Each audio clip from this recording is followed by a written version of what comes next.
Hey guys, how's it going? And happy Friday. I hope all of you are doing good. Look, it's been a great week in a lot of places in the United States. In other places, it's been a bad week. And there's certainly issues that are going to be developing somewhat in the near future. A lot of them involving gun control. We're going to talk about that tonight. Also, the main reason I wanted to come on tonight is to talk about a path forward, some encouragement. What we can do when the government doesn't seem accountable to the people anymore. And I know you guys are mad in some places. A lot of us in Michigan are, and you're frustrated. And that's perfectly normal, and that's good, and that's okay. But we need to take that energy and turn it into something positive. So, first of all, happy Veterans Day. Shout out to all the veterans out there. I really appreciate all of your service, and you guys are awesome. So, thank you so much, veterans, and hope you guys had a good day today. Also, I'd like to thank all the ways you guys support this channel, all the generous super chats you guys do in these live streams, channel members, Patreon supporters, and all of you support on Locals. It's a place you can support, or you can join totally free and also still help support the channel. So if you saw my recent 5,000 round ammo unboxing video, make sure you check the pinned comment, and you guys can see all the deals for the ammo there that I definitely can't share on YouTube. So this was perfect timing because one of my good friends, constitutional attorney with Restore Freedom, Katherine Henry, said, hey, let's do a stream together soon. And then like 2 days ago, I put out a video about Michigan. Lori got a hold of me and says, sounds like a good topic. So my friend Katherine is here. Let's go ahead and bring her on, and we're going to talk about this stuff. Hey, how's it going, Katherine? It's going a little bit better than it was about 60 minutes ago, but I'm glad to be here with you. For those of you that subscribe to her channel, and if you don't, I left the link to her channel down in the description, as well as her website. She had a little delay on the way here with the police, but she's here now, and I'm glad you calmed down a little bit, and we're going to have a good time. Yep. Just FYI, if anybody is in law enforcement, if you want to encounter me, just make sure you're following the law and the Constitution, and we're all good. That's all I ask. Yeah, that's all most of us ask, actually. You know what's interesting that you said that? Let's look at the government. What the government's supposed to be, what it was intended to be. The Declaration of Independence says the government is instituted among men. And it essentially says the only reason it would be there to exist at all is to protect our natural rights. These are laws of nature and of nature's God that are endowed by our Creator. What do you think we're at right now with the government, just in general? You can pick state, local, federal, whatever. The more I get into it, the more I hear of people, wanting me to represent them on something or give them guidance or give them an attorney referral, the more we live our own lives, whether it's in Michigan or now in Florida, the more I'm encountering and the more I'm seeing just how grotesque it has gotten, that it is so far away from what our founders intended and what our Constitution even allows. I just put my city on notice on Election Day, actually. I served them with a cease and desist and a notice of proposed action that will be taken against them if they don't knock it off for a variety of reasons. But they thought they were going to file some sort of little claim against me and pursue me in an unequal manner and in a way that certainly violates many of my constitutional and statutory rights. And I had to put them in their place about it. And I'm hoping that by writing what I did, and not just coming right out and suing them, but putting them on notice and trying to educate them about how it is that they've gone so astray. Apparently my Google thinks I'm talking to it. Sorry, that's in the background. I don't know what it thinks I asked, but it's answering me. But I'm hopeful that my letter to them, my cease and desist and my notice of proposed lawsuit action will serve to really educate them and have them go, holy crap, wait, what? We're supposed to do what? I mean, I literally have a section in there entitled, "We get our rights from God, not the government." Well, that's an encouraging message. And you have a lot of people like contacting you constantly, knowing that you're a constitutional lawyer. And that certainly is to your advantage and to a lot of people's advantage that you've been continually helping. But I think we also need to remind people, just regular old people, which I know you're just a regular old person too, obviously, but you're also an attorney. I think we need to remind more and more regular people just to remember these same things. So I guess my question for you is, we need to figure out how to solve some of this crap.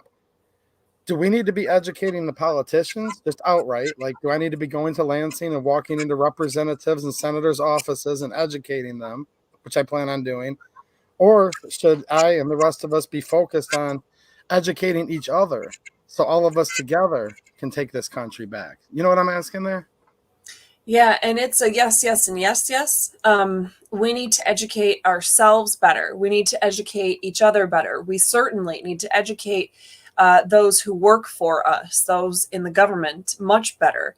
And when I started off and I said we need to educate ourselves better, I don't mean just somebody like you picking on you, Mr. 2A EDU, that because, gosh, gee, you're not an attorney, so you need to know better.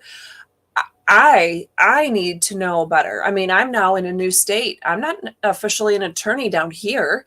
I'm learning the laws and the Constitution and, you know, the court cases and everything. Brand new down here. I did grow up down here, but I didn't know anything about laws when I was in elementary school.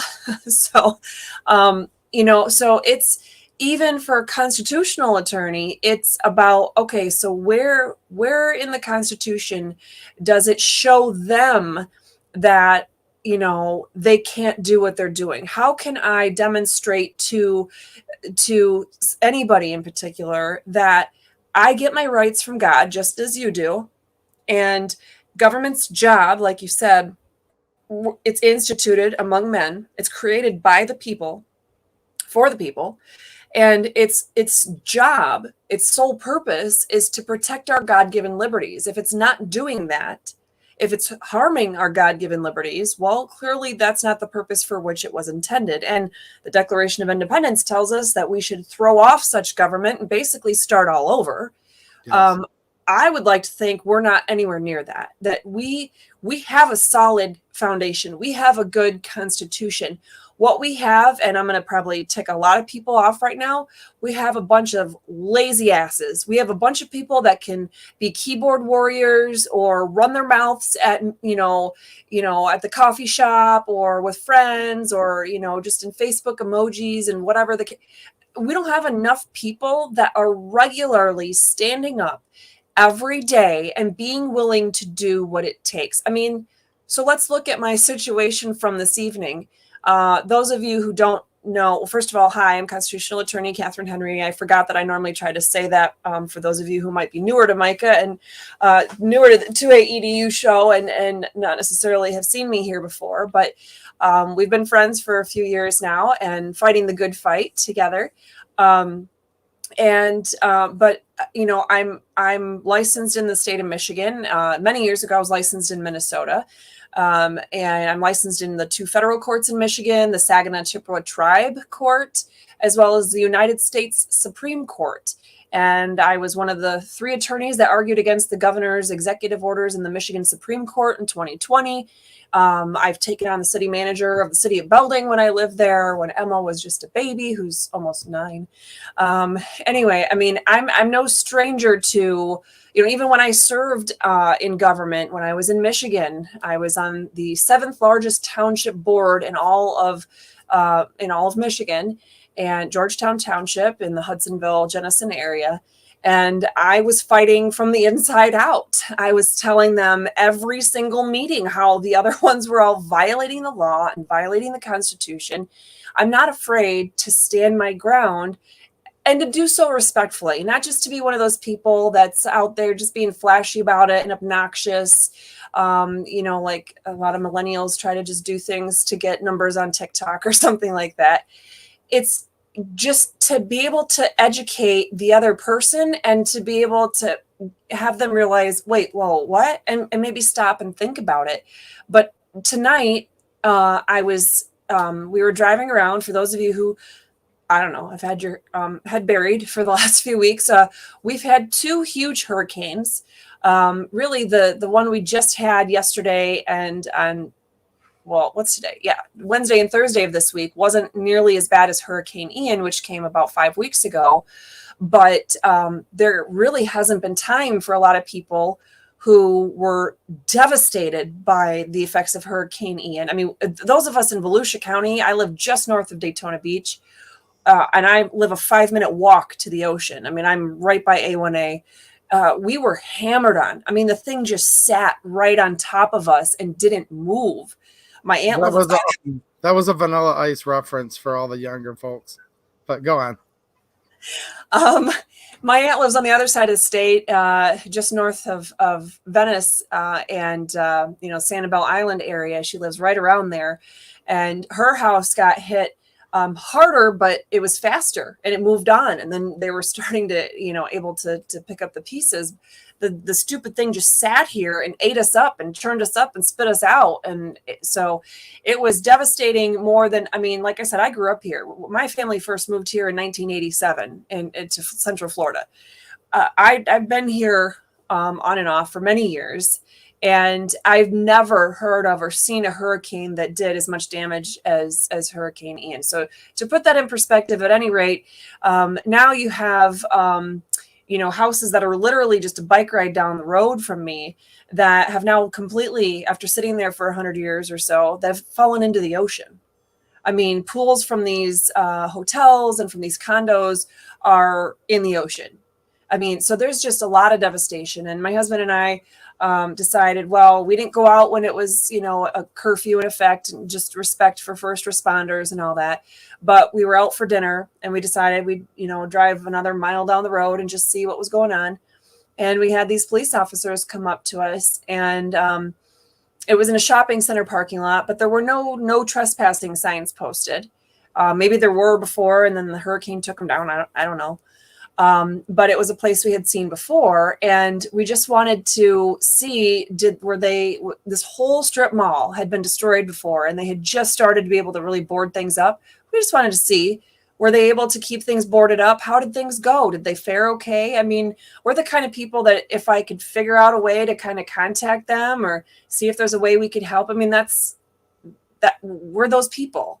Well, at any rate, the cops show up and, let me just say, got really territorial and nasty, and didn't just say, hey, we're just trying to, on behalf of the owners, we're just trying to keep people off of this property as they're trying to whatever. Like, they could have just been peaceful about it, but they were obnoxious and nasty, literally telling me.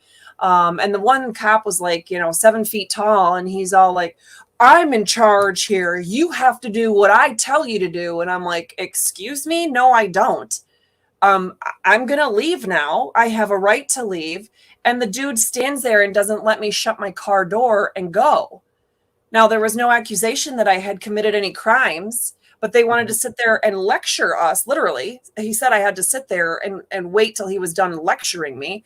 And then they wanted to question us and get all kinds of identifying information about us. And I tried to explain to him they didn't have a right to do that. It's about standing your ground. It's about respectfully. Now, I'm not sitting there like throwing stuff at him. I'm not sitting there swearing at him.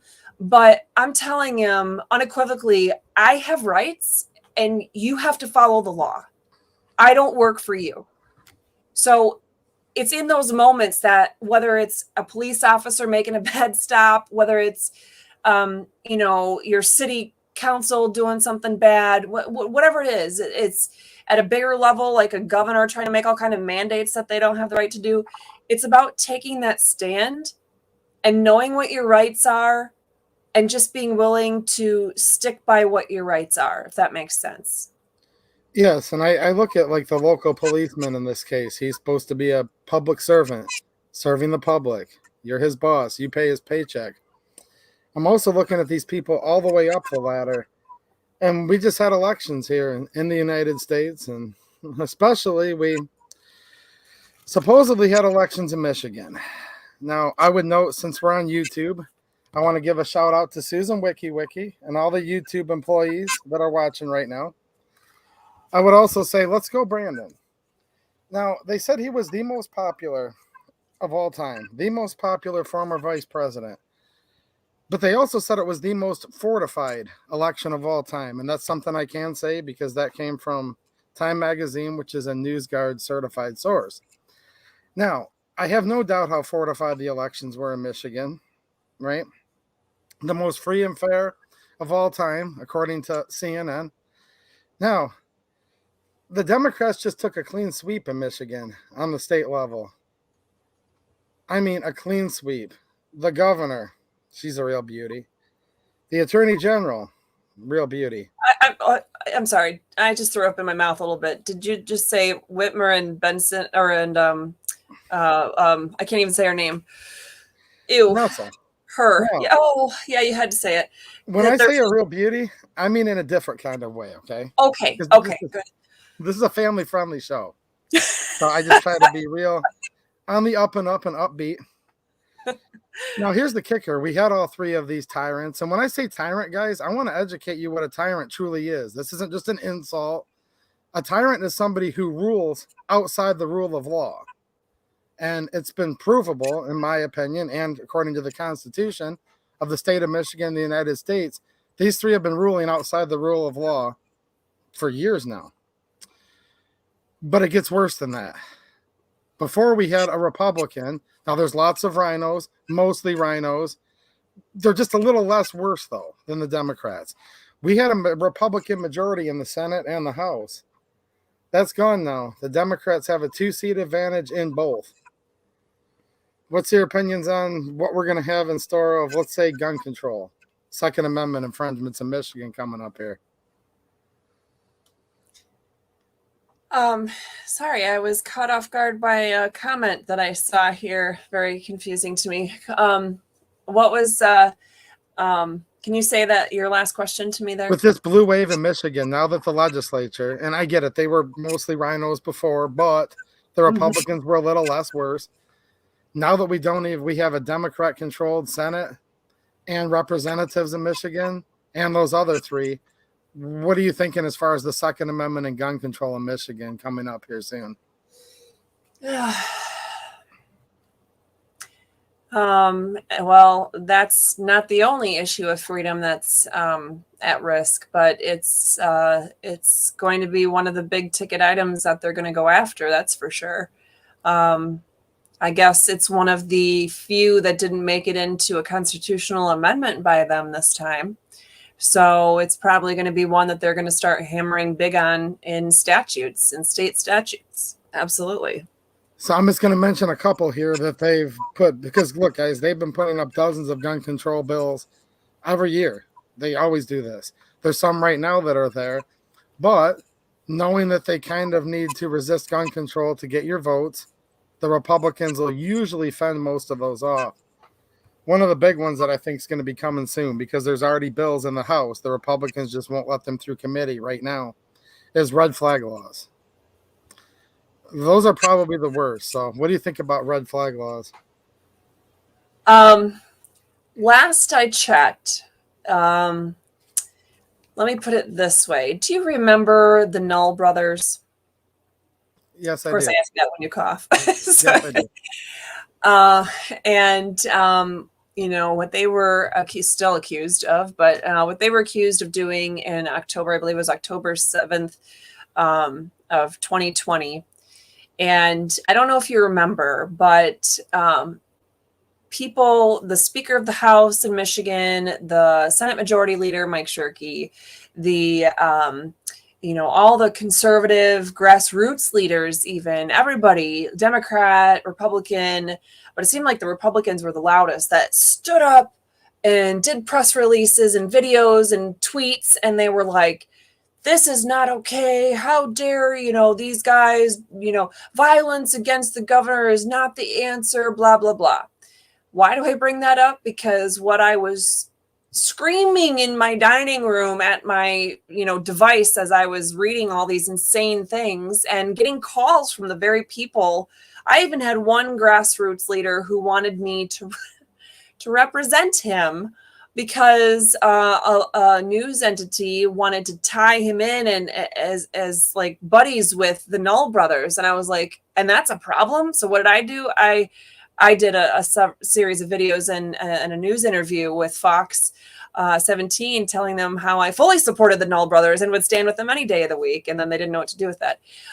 But why? Because last I checked, we, as part of our many constitutional guarantees, there's a lot that are specific to criminal law.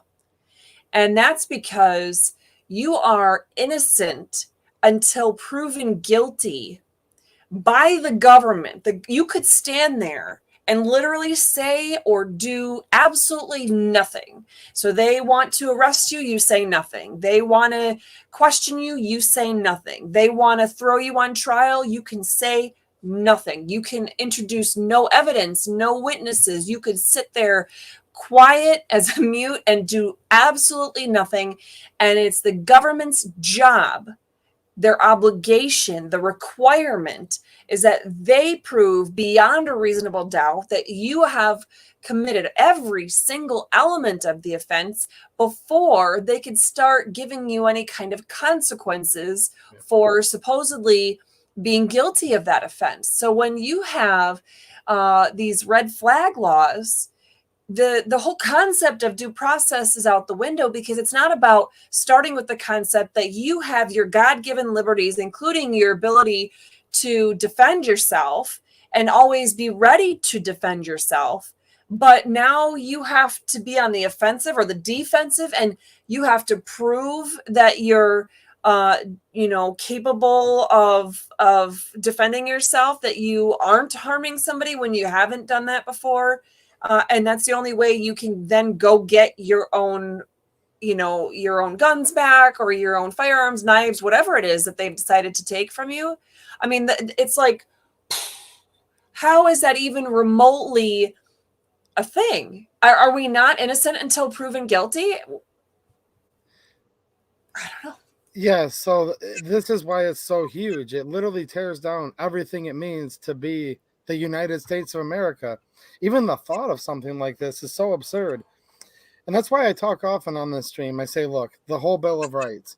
Now, it's not limited to those, because it says among these are life, liberty, and the pursuit of happiness, and the Declaration of Independence. So it actually means, in theory, an infinite amount of inherent rights in the people.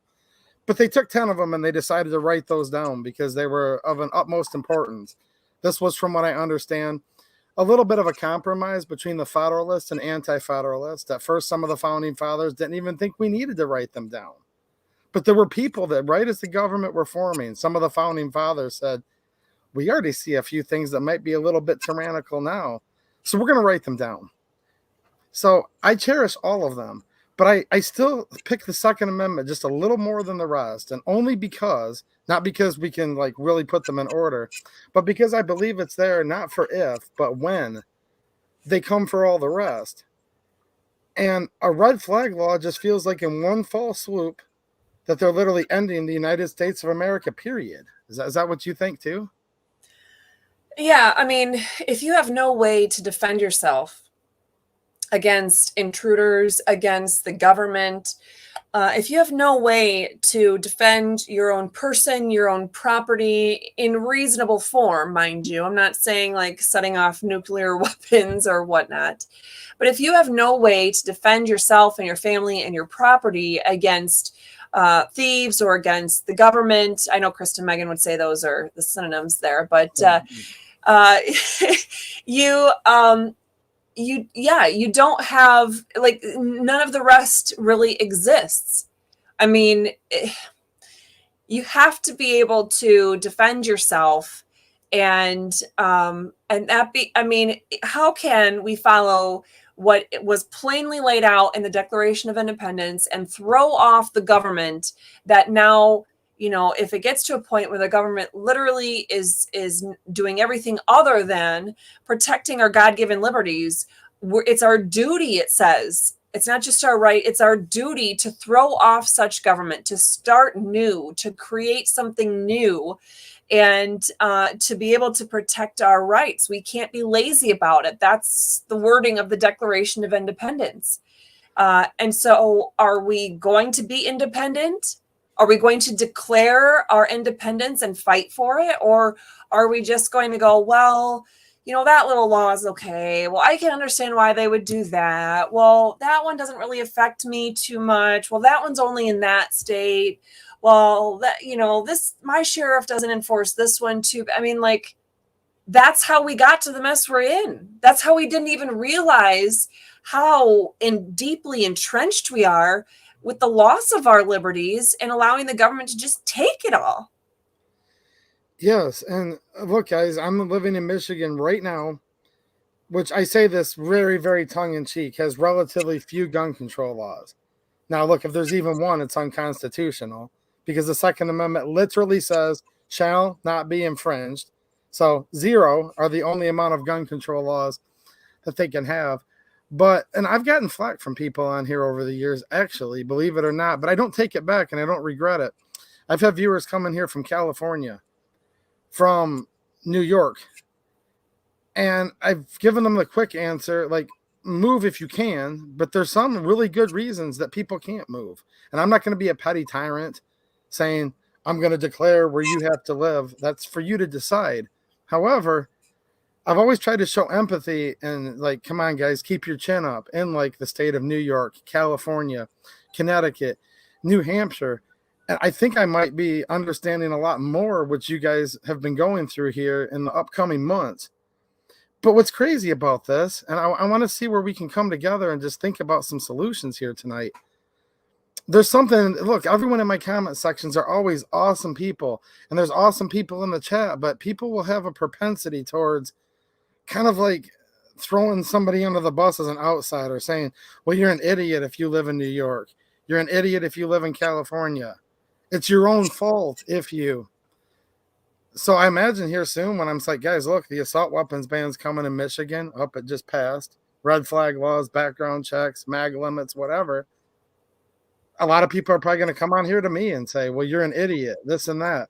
What is it about people in the United States that like to do so much? And not really the people here tonight, just the population at large. They love just to laugh at and ridicule somebody and say, well, it's not in my backyard. I'm fine.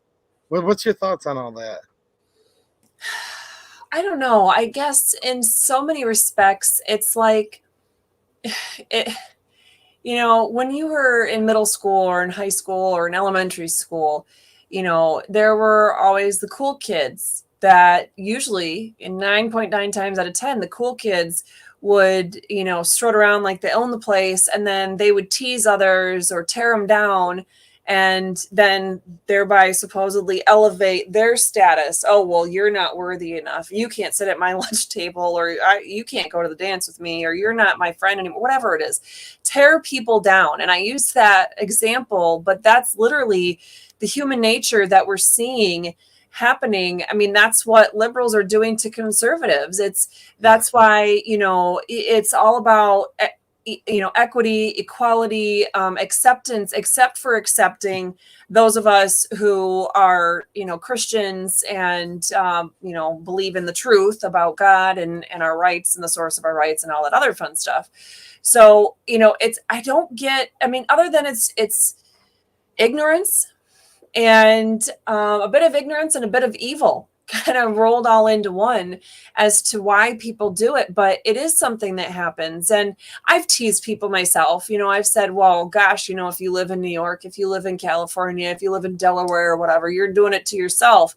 I get that people can't always get out. It took me forever. Once I decided I wanted to go back to Florida and I was at peace, on the beach. It was long before COVID. It was before the polar vortex of 2019, if you guys remember that. I mean, I knew I wanted to give back, and it seemed like it was going to take me an eternity. But, I was lucky enough that I was finally able to get down here. But I know, my parents are slowly trying to figure out how they can get down here. And my sister, luckily her husband works from home, and he was but most people don't have that option. So, we basically had to sell everything and start all over. But shoot, we're down here. We don't have snow. We don't have Whitmer. That's good enough for me, So, yeah. But we need to, like you said a while ago, we need to figure out ways to encourage each other, to educate each other. We need to, and we really need to figure out ways of how to bring each other up, not just, conservative to conservative, for example, conservative to liberal, conservative to undecided, young to old, or I guess I could be the old one to the young. You're younger than me, so I am. don't watch Oh, the whole age thing. okay. I forget. Well, hey, I have 3 college-age children. You don't, so I feel ancient. But I better not be a grandparent for another 20 years. But at any rate, it's we especially especially for patriots, especially for those who have been on the front lines of the freedom fight, let's just say even for the last year and a half, 2 years, 3 years, people that really might have not really done anything before, but they're just like, enough is enough. This is ridiculous. And they're seeing everything the government's doing and they're trying to stop it, and they're getting ticked off. They're getting super ticked off. And it's one thing after another. And like you said earlier, you have these lukewarm rhinos or Republicans, supposedly, who are only slightly better than the Democrats. And then you have the Democrats, and everybody's just running rickshod over all of our rights. And it's infuriating. And so when you're in that state of, chaos and quite frankly, trauma, you don't even have your own rights. The laws aren't being followed, that kind of thing. Then it does get a little bit harder to take that step back and go, okay, but we still have to be the hands and feet of God. We still have to be the light, like Jesus tells us to be the light. We still have to be the salt of the earth. We're supposed to shine brightly, be that example, educate others, pick each other up, encourage each other, help each other to realize that there is hope. I mean, our hope is always in Jesus Christ. And so there's always, Whitmer, Benson, Nessel, the whole awful witchy trio, they're still not, the end all be all. There is still a way to get Michigan back. Now, you might find this amusing, and I don't know if I have his permission to share this because I'm not sure if it was meant to be a personal call or what, but do you remember a freedom fighting guy, also bearded, by the name of Kevin Skinner? I believe so, yes. He was he and Garrett were the ones that started the Michiganders Against Excessive Quarantine, Yep. Facebook page, etc. Okay, so Kevin and I met in mid-May of 2020, and he quickly jumped on board. Like the day I told him about my petition, he came right on board, and we started it together. And he ended up going off and doing other things before we finished it out, but he was there at the beginning. And we had some issues along the way where he decided, he wasn't going to play so nice, especially in the public eye, and attacked me personally and whatnot. But, I guess time has gone by, and lo and behold, I get a phone call. I think it was Wednesday at dinner time. I get a phone call. It's Kevin Skinner. I was talking to my son, and normally I don't set my phone down with my son for somebody else, but I was like, Alex, I gotta take this. I haven't gotten this phone call in about 2 years or so. I gotta see what this is all about. And what he said to me is basically, hey, so I heard you basically got out of Michigan a while back. And I said, yeah, we've been in Florida for a little over a year. And he said, okay, well, I don't know if you heard, but they swept Michigan, all blue now. I'm a little resentful of the color of your hat, by the way, but anyway. I've been wearing this color hat a long time, but he said, I'm out. And I said, okay, what do you mean? He said, I think that's much better. Although it could just the Green Party's more liberal, though. Yeah. But yeah, you could go with Restore Freedom Purple or Teal. I'm telling you, they're good colors.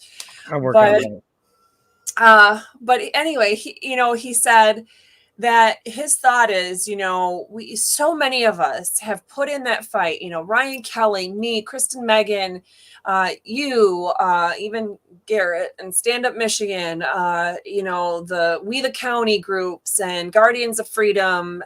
And I'm just thinking of all these people and organizations all around, Michigan Open Carry and, Michigan Coalition for Responsible Gun Owners. I'm not just like tons of people, the Right to Life groups, and just tons of people that have been fighting the freedom fight in various ways all across Michigan for years, and certainly in the last 2.5 years.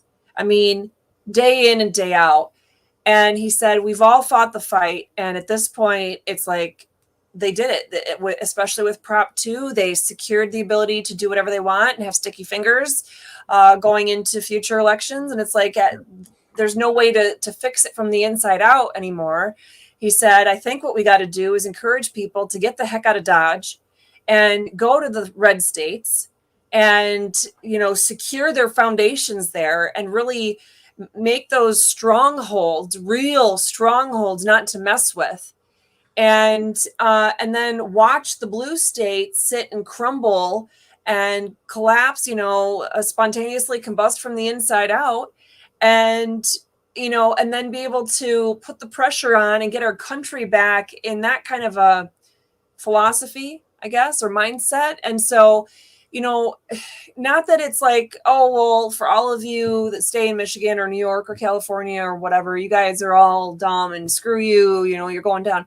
No, some people just don't have the option to get out. I get it.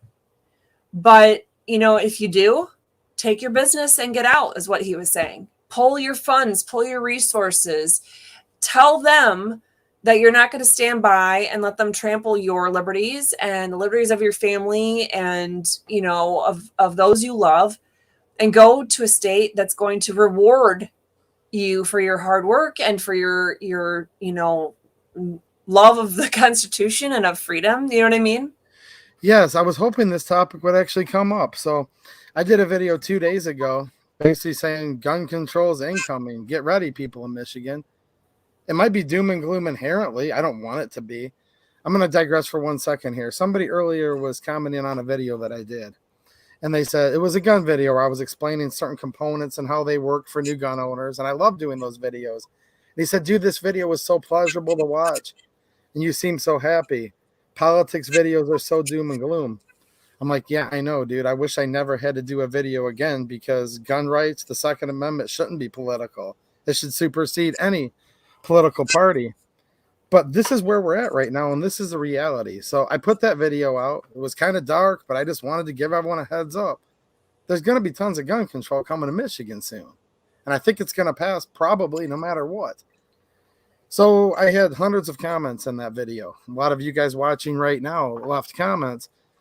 And there was kind of two camps people were in. And I see both sides of it. And one of them was the one you're talking about that your friend mentioned. Some people said, look, we need to stay in Michigan, dig in, fight harder, and turn this around. We can still win, which I understand that mentality. The other one that almost sounds a little more tempting at this moment was people inviting me saying, dude, come down to Indiana, come to South Carolina, come to Florida. My friend, just before we started, the blonde-haired attorney lady that I know said, no, Ohio, straight down to Florida, right? Absolutely. So that makes me think of this concept called Balkanization. For you younger folks, it was called the Balkan Wars, former Yugoslavia. They were separate countries.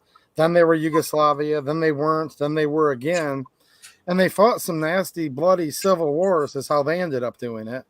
I hope we don't have to do that. That's not what I want. But they basically split back off. Some people are saying that's what's kind of needed in the U.S. is for all the patriots to congregate in certain areas. All the people that do want this to be a communist country, I don't know why, but that do want this to become a communist country can be in another area. And once we all coalesce, we can kind of balkanize. Isn't that kind of what you're talking about? Yeah. Maybe. Yeah. I mean, there's kind of like some different concepts. Like, for example, there's been different measures, for example, that in California, parts of California, I guess, have put it on the ballot to try to break off and make essentially two different states. That would be phenomenal. I mean, people don't realize all over the U.S., you're going to benefit greatly. Your freedom is going to be much more protected and defended if California is broken up into different states. But yes, if there's, and then there's been talk about, I don't know, just Oregon becoming Western Idaho is a big movement, for example. Yeah. yeah, that, if there's ways to break up big states like that, that have those Democrat strongholds supposedly. But even there's been talk about, well, this state or that state wants to break off and be its own country. Okay, great.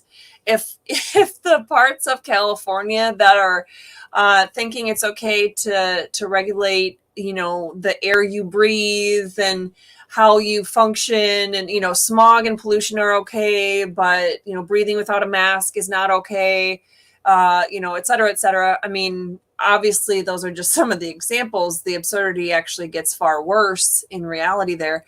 I mean, yeah, let them go have their own country. And then the thing is, it's going to go downhill. I don't care how many rich people are there, it's going to go downhill so quick. And that's why, we've seen, when I was asked to speak at the um, sheriff and peace officers association. I don't think I'm saying that right, but anyway, hopefully I think you know what I mean. But Sheriff Mack leads that organization, and I spoke at his national conference in September of 2020, and I had the pleasure of meeting, well, many sheriffs from all over the country, but these two in particular that are from Texas. My husband was born in Texas, so there's a little soft spot in my heart there for that, and the fact that they love their guns as much as they do. They were telling us that, like, you don't want to, that my husband was still not sold on Florida at the time, and he's like, well, I don't know, maybe we should go to Florida or Texas. And they're like, no. I mean, you'd think they're like, yeah, it's a great state, we love it. No, they're like, no, because we're getting destroyed. You have all these other political forces, which I'm going to just not mention because I'll probably say all the wrong words and get this video pulled. But then you have, people from California coming over because they don't like how the leftist policies are ruining their state. But it's the Dems that are coming over, and then they're setting up shop and moving and, trying to put all that crap into what's happening in Texas. And it's like, no, if you didn't like it there, why are you trying to get it done here? Like, you don't understand. So yeah, it's kind of the concept of just let the ship sink itself. If they don't want to be saved, if they don't want to stay afloat, then fine, sink. And we're going to have our safety net over here, and we're going to do our thing. And then, we're not going to let you bring the entire country down when you go. Exactly. And my friend Denny, I just saw him here. He's from Texas. Shout out to Texas. He left me a comment just a couple days ago and said, dude, thankfully we're still holding on right now in Texas, but barely. And he doesn't know how many more years it's going to be. So good luck, Texas. I hope that doesn't happen. I was talking to my friend Mateo on the phone the other night, my moderator here. So thanks for all your hard work, man. And happy Veterans Day. And I was like, dude, what do I do? Like, I don't want to bail on Michigan, but yet at the same time, if I was on a ship and it gets hit with a torpedo and there's a hole in the ship big enough to drive like a bus through, so it's taking on that much water, and I'm the only one that's willing to sit there with a bucket that's like this big and try to bail the water. Exactly. Who's the idiot at that point? It's something I'm really thinking about a lot lately. You got the dinghy. You could still get out safely and get somewhere else. Where do you, I mean, that's the hard part is, I guess we did see a lot of, millions of patriots all across Michigan stand up and start to get more involved and more involved. But I'm going to be honest, I was disheartened that I saw, and, and some people, I'll pause right there and say, some people are going to say, well, you don't count because you left Michigan last year. Well, my leaving Michigan wasn't because of Whitmer. Okay. And it was, like I said, I'd been planning for quite some time, but certainly getting the crap beat out of me by 3 grown men with badges in Michigan didn't help anything. I needed to feel like I'd be a little safe and not get PTSD from, being an attorney. But if we, so I left Michigan in that sense, but I haven't even looked into taking the Florida bar in years. I mean, it's been many years since I've even been interested, because I'm not interested in taking on a Florida freedom fight. Florida, in some respects, is leaps and bounds ahead of Michigan. The slogan on reelecting DeSantis down here was keep Florida free, keep Florida free. And for the most part, keep Florida free. Okay, that makes sense. And Michigan, however, is obviously, it's been drowning for a long time, but certainly in the last 3 years. Well, I haven't given up on Michigan. I'm paying my bar dues yet again to keep doing this volunteer work. By the way, you guys go to my channel and donate and hit subscribe and all those other fun things. But your wife was supposed to hit one of those, magical sounds to make it go tink, when I winked. But anyway. I don't have a soundboard. But I did leave her information in the description of this video, guys, for her website and her YouTube channel. So I definitely encourage you guys to go follow each and do whatever you can to help, for sure. And thank you for that. But I didn't abandon Michigan. I'm still in the freedom fight because, I have adult kids there. I have my mom, my grandma asked me today, okay, so the next hurricane is, that one's done. Are you ready to move back to Michigan? And I was like, woman, are you ready to move back to Florida? She lived down here for 25 or 30 years. I was like, are you ready to move back down to Florida? She's like, well, no, not yet. I was like, okay, well, we're at a stalemate. Gretchen, hurricane. Yeah, I'll take a hurricane over Gretchen any day of the week. And mind you, my grandma was asking me from being, you're from Michigan when, my grandma was asking me being way up here where I was born. I mean, It's already got like 12 feet of snow. So yeah, the upper thumb. So yeah, it's, I don't know.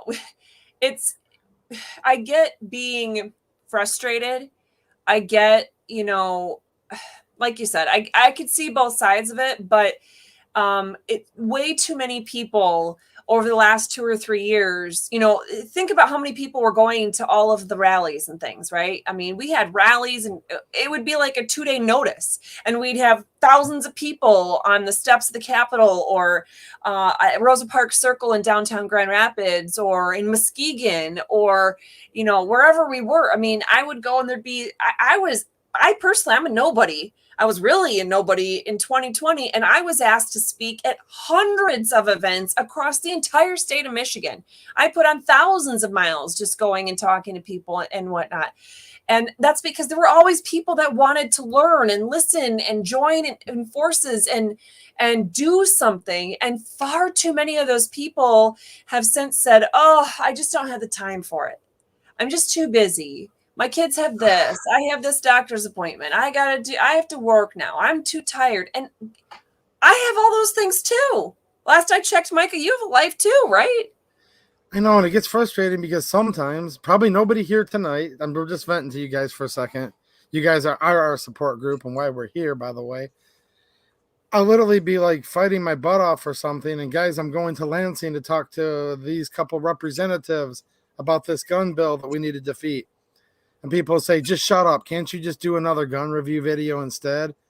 I'm like, guys, we won't have any guns left to review and to shoot and hang out with if. So I even get a lot of people in the gun community who love guns to death that get mad at me when I talk about our natural rights and how to preserve them. So it is frustrating when some of our own, per se, either just don't care at all or are almost like against you, if you will, too. It's weird. Well, it's... To some extent, that was, my dear friend, Kevin Skinner, one of the differences of opinion that we had in 2020 was that I'd been asked thousands of times throughout October, especially, September, but getting into October of 2020, gosh, who should we vote for all these offices? But certainly who should we vote for Supreme Court? And I just hadn't had the time to really do my research until it was getting, very close to the election. And so I told him, okay, so when I do this, we were on the phone with each other one day and I said, okay, when I do this, I'm going to need your help getting out because you have this whole other group of grassroots followers. I'm going to need your help getting out the word about my recommendations. And he said, yeah, that sounds great. Well, in the, say, 2 weeks it took for me to have time to sit down and do the research and make the recommendations, he got together this group of people. I only can think of who 2 of them are off the top of my head, but he had this group of people and I forget what the name of his little group was that he was calling it then, but it's like Patriot Approved or something like that. I don't remember exactly what it was, but it was, okay, so they were going to go and make their own recommendations for who should have different offices. Now, here's the thing. When it came down to, for example, Michigan Supreme Court back then, I actually recommended that people vote for, who was it? No, I can't even. It was Brock Swartzel was, and he's now Court of Claims. He was Court of Appeals at the time. I said, hey, we need to vote for him, and we need to vote for Carrie Lee Morgan. And he was actually the Libertarian candidate, but he was one of them that was standing there with me, filing motion after motion and, document after document to fight the governor's executive orders. He was one of the few attorneys actually willing to do that. And he was coming from a natural rights perspective and the purpose of government and all the rest. So I was like, I've seen what this person can do. We need this person on there. Now, this time around, I didn't see him literally lift a finger. So I said, well, I can't support him this time around. What is he doing? Yeah. But at any rate, so I had my pick, though, one of the Republican picks, and then a Libertarian candidate. And this particular friend of mine and many others decided that they were going to call me every name in the book, because how dare I try to separate the party, and I'm just... You weren't telling the party line. And yeah, I mean, how dare I say that people should vote for somebody that didn't have an R behind their name? And I thought, isn't that how we got here? Like, what about the fact that for the whole rest of the year, I've been calling out all the Republicans who are sponsoring things like House Bill 5672 and Senate Bill 858, who are the ones that are saying, to your face, oh, yeah, we're going to fight for your freedom. And then when it comes to the floor, they're voting in ways that are catastrophic to our liberties. And I'm calling them out on it and doing videos, and they're actually so worried about it that they're doing their own videos talking about my videos. I mean, that's the way 2020 went. And then, but all of a sudden we're going to say that's all okay. And we're just going to say you got to vote for a Republican just because they have the R behind their name. So yeah, it's like they were saying that I was engaging in the let's eat their own kind of behavior, but that's what they were doing to me. So I'm like, I don't get it. Do we just want to go along to get along, or are we willing to call out who needs to be called out in the way they need to be called out? I mean, yeah. And you've got that right, Bear. And look, here's the problem with all this that drives me nuts, because, I enjoy all God-given rights the best that I can without the government's boot on my neck, even though it's on my neck pretty hard right now here. This stuff shouldn't even be political at all. It doesn't say the right for Republicans to keep and bear arms shall not be infringed. They weren't even a party in 1791. Or Democrats. I mean, this shouldn't even be anything that we should even be talking about, really, right? When it's protected by the Bill of Rights. And that's why it's so frustrating that you have all this social media censorship and all these other things, because it's like, wait a minute. Whether it's the topics of medical freedom or any of those things, when it's like, okay, for people like me, I'm not coming at it from the scientist perspective. I'm coming at it from a constitutional advocate perspective. I don't care if we're talking about the Second Amendment, the First Amendment. My favorite is the Ninth Amendment, because that says, yeah, we got all those and all the other ones. All of these. It's from a constitutional perspective. It's not supposed to be the Republicans' perspective. It's not a political issue. It's the truth. It's the Constitution. If we don't have the Constitution, what do we have? If the Constitution isn't something we're supposed to follow, then what are we doing here? Why should it just be complete anarchy then? I mean, you have to have something. Well, I asked that question the other day. I guess it's been a few weeks ago on a live stream. I'm like, well, hold on a minute. With a couple premises here. So the first premise is the Constitution of the United States is the supreme law of the land. Okay. The second premise is that the Bill of Rights, the Second Amendment in this case, is an amendment to the Constitution. Therefore, it's also the supreme law of the land. I don't think I'm wrong so far. But where we now have over 20,000 federal gun control laws, regulations, interpretations by illegal bureaucracies, that also exist. And they will come with a gun because, as Chairman Mao of China said, all political power comes from the barrel of a gun, and our bureaucracies know that all too well. They come with guns and they impose their will on you. But hold on a minute. We're in the United States of America, and the supreme law of the land says shall not be infringed. So I got real blackpilled for a minute and said, I don't think we even live in the United States of America. Like, what country is this? What should we even call it? Does that stuff cross your mind once in a while? Yeah. Well, and it kind of brings to mind the PTSD that I have from the incident that I had with Allegan County. And even just tonight, I was fumbling to try to figure out how to go live on any kind of social media because I told my husband and afterwards, I said, you realize, I'm an OCD queen. I like to prepare.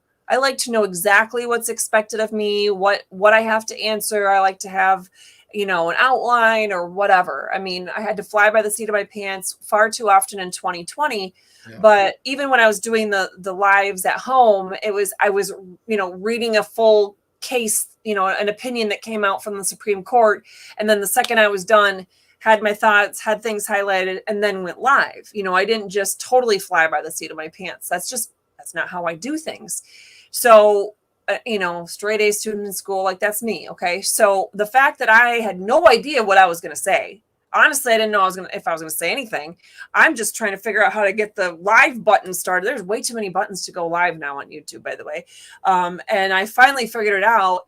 And, I said to my husband afterwards, I didn't want to go live, but I had so much PTSD, I guess, in that moment. I'm feeling like they're physically imposing on me, physically not, allowing me to leave. They don't care what the law is. They don't care what the Constitution says. They don't care who they work for. They think that I have to listen to them and not the other way around. That not even a respectful back and forth dialogue, just you're going to listen to me. This is the way that it is. And I just immediately go to this place that I'm fearful. I'm not afraid of much, but I'm fearful in those situations because I don't know what they're going to do. I mean, I'm not a BLM person. They get all kinds of, but what happened to, George Floyd in Minneapolis was not okay. The things that have happened to people all around the country have not been okay. And when you have officers, for whatever reason, whether it's out of racism, whether it's out of just sheer pigheadedness, whatever it is, just macho, too much, machismo or whatever their problem is. When they're in that situation that they're going to do whatever they're going to do and they don't care. They don't care what the rules are. They don't care what the laws are. They don't care what expectations are. They don't care what the Constitution says. That too makes me think, what country am I in?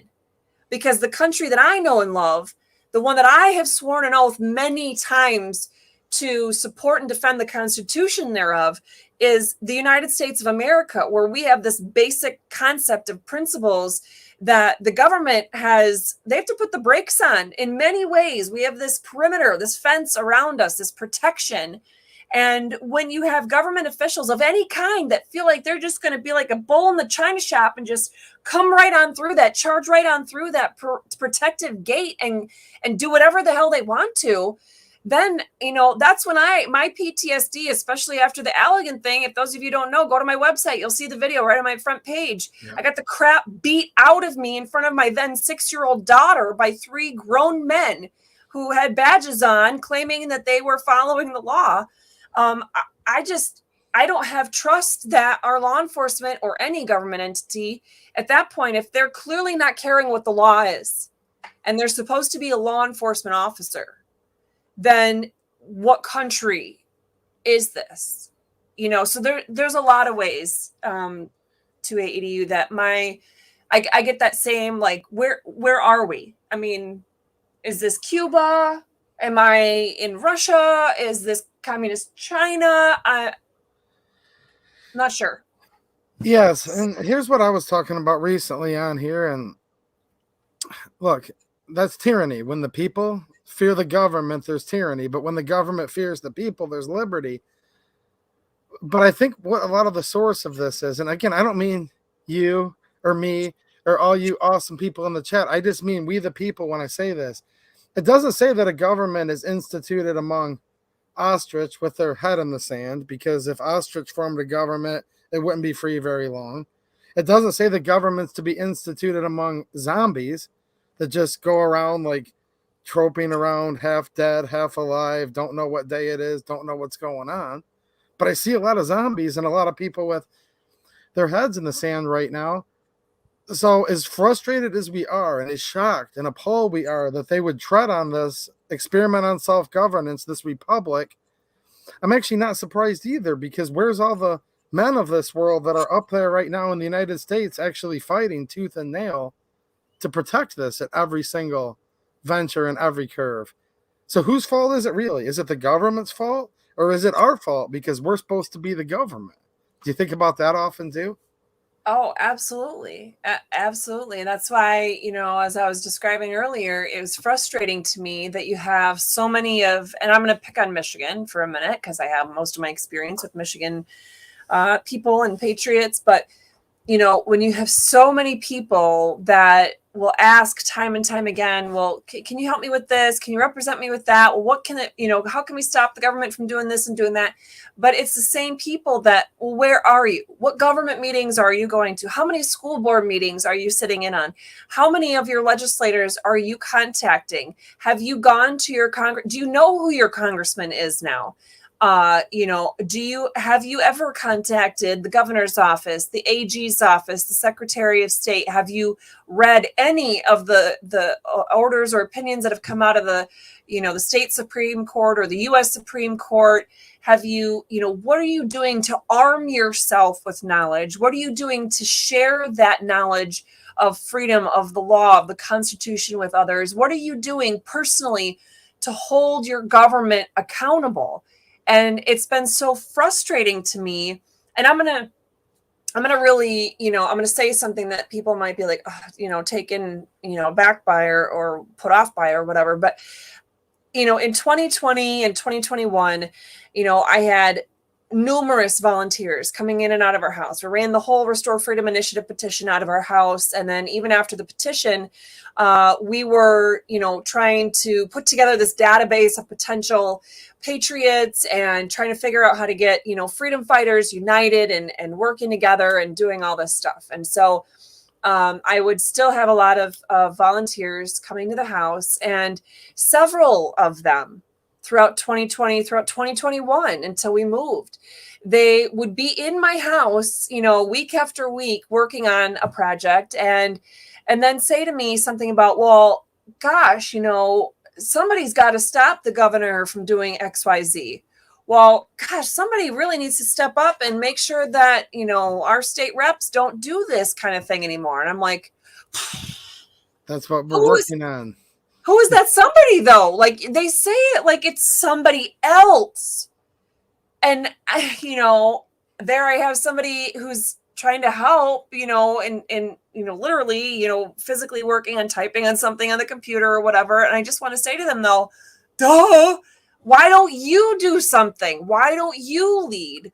Who woke up one day and decided that I had to be the one bearing the weight, or you, or, Tammy with Stand Up Michigan, or Rachel Atwood, who's been running her little butt off all around Michigan since I left, trying to unite people and get events going and things like we're just people. Like, I'm the same kind of I'm a mom, I'm a homeschooler, I'm a small business owner.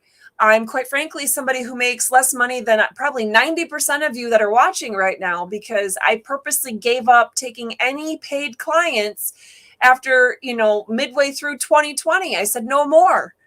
Why? Because I can't take on paid clients and represent one client's interests at a time and do the right, devotion to that work. And at the same time, keep up on all these new, bills that are being proposed, and Supreme Court cases that are coming out, and, elections that are happening, and, state party conventions, and, just all these different things that are going on all the time, and the thousands of people that have questions and ways, how to educate people and get in on some of the lawsuits for these. I can't. I'm one person. It's Yeah. me volunteering my time, my husband when he can, and Lori. None of us get paid. So, it's so frustrating when people think it's always going to be somebody else. And so It's in just that not sense, going back to your question, a little bit back about, basically, should we bail on Michigan or, that kind of thing. That's the times when my mind settles on those thoughts. It's like, yeah, fine. I already got out. Should I look into just getting my Florida law license or just focus on U.S. Supreme Court cases? Should I even bother with Michigan stuff? Are there any freedom fighters left there that even want to fight? Is anybody willing to fight there? Because I'm willing to help, but I don't see people standing up wanting to do it. I'm there right now, and I've already talked to my representative elect who hasn't been sworn in yet, and my senator elect who hasn't been sworn in yet. And as long as I'm here, I'm still going to fight. But what's interesting right now is I'm kind of reading the chat here out of the corner of my eye, and there's just a fierce debate. People, some people being very constructive about it and very polite. But there's at least one person I see here who just kind of, I wouldn't take him seriously because he seems mean-spirited. But there's this heated debate in here right now. And most of these people are decent people that are debating on, I'll never vote again no matter what, and you're a fool if you vote, versus we do need to vote. This is supposed to be a like-minded community kind of tearing each other apart right now. And they say things like Concord Bridge, and Lexington Green. Well, okay, but see, the founding fathers, when they wrote in Congress July 4th, 1776, they had actually started fighting. The shot heard around the world occurred in the spring of 1775. But they had been actually petitioning the government, their current government, which was the King of England. They had been trying to petitioning for redress of grievance. They had been trying to exhaust all peaceful methods. But when they were reduced under absolute despotism, that's when Thomas Jefferson said, it is your right. It is your duty. See, people think that when they went to war, the minute that the Declaration of Independence was written, they had already been physically fighting for over a year, and they had been doing many peaceful things for decades before that. And I don't want to encourage anything, but for all these people that are just like, screw all this, instantly, Lexington Green, Concord Bridge right now, and I see you guys typing that. What's your plan? Compel me. Make a YouTube live stream, write a book, write an article. I don't care. Write it on a piece of paper and have a carrier pigeon bring it to me. What's your plan? Because at the end of the day, just getting on the internet saying, I'm tough, let's go right now, physical, whatever. I want to bring up something I brought up a couple months ago. The American Revolution. It was peaceful for a long time, and then it became violent. But it's actually the only, quote, revolution in recent history where people became more free. Because when you look at the Cuban Revolution, they went straight to despotism, worse than they'd ever had it before. If you look at the Venezuelan Revolution, guys, just having a revolution, just to have a revolution, statistically, because it's literally only happened once in the last couple hundred years, statistically, you're going to end up under worse despotism than you are right now. I don't know. You know what I'm saying? Yes, I will have to admit that I was a little disturbed that none of my Restore Freedom with Katherine Henry was showing those. So while you were talking, I tried to shorten my name and it still didn't work. So I'm going to try to maybe sit over here a little bit. So my Restore Freedom with Katherine Henry can show. And I think I need a purple hat so that there's people saying I'm a Democrat because I have a blue hat. I'm like, look, they can't take the color blue away from me. I just like the color. Yeah. Yeah, that's funny because it's one of those things that it's so depressing where we're at with things that, I have an 8-year-old daughter. You have a young daughter. A lot of you watching probably have daughters, have raised daughters, or still are raising daughters. And most daughters at some point in their life love sparkles and a lot of color. Yeah. They love rainbows. Yeah. And heaven forbid now, my instinct when I see a rainbow, I mean, other than like an actual rainbow in the sky, when I see a rainbow on a product or something, I'm like, oh gosh, let's get away from that. It's Because propaganda. because the woke culture shoved it in your face so much the last few years. I know. Yeah. And certainly it's like, I try to avoid Target at all costs. I had a gift card there. We had to go there to try to get Emma some knee pads for her first volleyball game, a few weeks back. And I was like, oh, but Target is the place that, I'd first seen all that, the rainbow stuff being pushed at children and in a not a child friendly way. And I thought, you're stealing the freaking rainbow? Like, what is wrong with you? So I could kind of get the initial knee-jerk reaction to blue. And I will say, I was hating on Tudor Dixon a little bit when I saw her recently it was a photo that she had been at some event and she was wearing a blue dress, like, basically the same royal blue type that you have there. And I thought, yeah, what are you doing, Tudor? Like, you probably, as much as I hate the color red, how about purple? How about red? How about don't wear a blue dress when you're running for governor as a Republican. I mean, it's just really. Yeah, I was going to say, I'm not running for anything, thankfully. No. Probably never will either.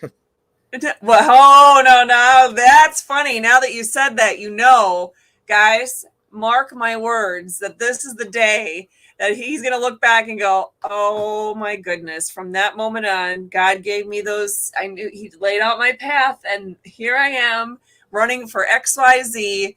Yep. 2 years from now, we're going to be, all gathering together to make sure that he's got all the votes that he needs, but it better be in Florida because like I said, my strategy is to make the strongholds now in the states that are already, somewhat loving freedom, that still acknowledge the Constitution. Yeah. So, yeah. Skip Iowa, Idaho, any of them. Skip Ohio, skip them all. Come right on down to Florida. So. Some people were trying to campaign for me to go to Indiana, so. I'm sorry, but has anybody ever driven through that dumb state? I mean, you could tell. I don't know what it is, and I really don't mean to offend people. It's like cornfields everywhere. No, I lived in southern Minnesota, Iowa, Minnesota, Wisconsin. I've seen a lot of cornfields in my life, but it's just, there's something ugly about it. And I don't know if I could put my finger on it or not. I think what it might be is how they do the power lines. Yes, I was just going to say that. There's the obnoxious power lines. And now my friend Marksman TV, he's a good friend of the channel. He has a shop down there in Westfield. And when I drive there, there's the power lines, and then there's these huge, obnoxious windmills just for hundreds of miles now. Just constant windmills. So I think you're onto something with the power lines for sure. Yeah, it's just, as soon as you leave Michigan, it's like, oh, we're on, and my son for his whole childhood, I'd drive him to Minnesota to visit family. And, of course, we go through Indiana a little bit and Illinois and then Wisconsin and Minnesota. And so the windmills have been big in Minnesota for quite a few years, but man, those powers. So no, guys, you're on drugs if you think you're going to get one of my friends to Indiana. Like Indiana, how is that any better in Indiana? Really, what does Indiana have that Michigan, I mean, it's the same, only uglier. If you could help me out real quick, Linda, I saw I had a couple of super chats. I want to read those because you guys doing that helps keep this channel going. Speaking of people that don't make any profit doing this stuff, that would be me as well. Let me pull these up real quick here. All right, I'll grab them real quick. America the Free says love you. Well, thanks, man. I appreciate it, dude. Thank you. Oh, wait, I was going to take that as a personal, affection towards me, but whatevs. I was just taking it for myself because of the dig on my hat earlier. Oh, okay. Ron Momon says, fight the good fight. Well, thank you, sir. I appreciate it, man. And this next one is actually kind of towards you, I think. Thanks for the super chat, Mr. C. I appreciate it. He said it's stupid to try to tell a cop what your rights are when they can put a bullet in your head and put a knife in your hand. Wow. I mean, he's not wrong sometimes, though. That's what's crazy about that. That's why I was live streaming. I'm going to tell a cop what my rights are any day of the week. I'm going to go all mama bear if somebody thinks that they're going to tell me that me or my family are, we don't have rights and we just have to follow their, Nazi regime directions. No, I'm not going to march myself into, a concentration camp. Thank you very much. I'm in the United States of America. I'm in Florida. Keep Florida free. No, just because somebody has the supposed power, they certainly don't have the authority, and I'm not going to cower to the coward who's trying to wield that illegal power over me. But in some cases, unfortunately, he's not entirely wrong with the second half of what he's saying. I mean, right. Some people get messed up pretty bad physically when they... Which is why you live stream. That's all I'm saying. That's why you video, you live stream, you record. CYA. Guest says, what's happening, Guest? Says the super chats are out of focus. I don't know. That's the easy part, I thought, is to pin those up. I'm not sure. But that's why I read them all out loud. Bear, welcome. Says, great room, everyone. New subscriber. Keep those G3 reviews coming soon. Dude, I have some tourist videos coming very soon. And I'm glad that you got it earlier because I saw your comment. And look, guys, it's both because it has to be both. I love shooting guns like crazy. I love doing gun videos. But, man, I don't want to be that one that just sits back and says, all right, guys, the guns are done. I made as much money on it as I could because some YouTubers do actually make a lot of money when they don't talk politics and fend half of their viewers off. But I don't know. I don't want to be that person that has to tell my little girl, well, there used to be the free exercise of the right to keep and bear arms, but now you can't exercise that right. And I just kind of sat there and ignored it, right? I don't want to ever tell her that. Exactly. Yeah. How could any of us look our children in the eye someday? I mean, like I said, I have an 8-year-old. You have a child. A lot of you probably have children. How could you look your child in the eye? Let's say 2 years from now, let's say 5 years from now, how could you look your child in the eye and say, well, we used to have rights that were guaranteed to us in the United States Constitution, rights that were given to us by God, but we don't really have those rights now. And your child looks at you and says, well, why not? Well, because we let the government take them away. Why would you do that? I don't know. Like, what would you say to your kid? I was a lazy SOB. Like, that's what you'd have to say. You need to fight for your rights. I mean, fight respectfully, do it in proper form, so to speak. I agree. And that's why there's a contentious battle. At least there was a few minutes ago. And this is good, guys. This is debate. Look, the founding fathers debated like crazy.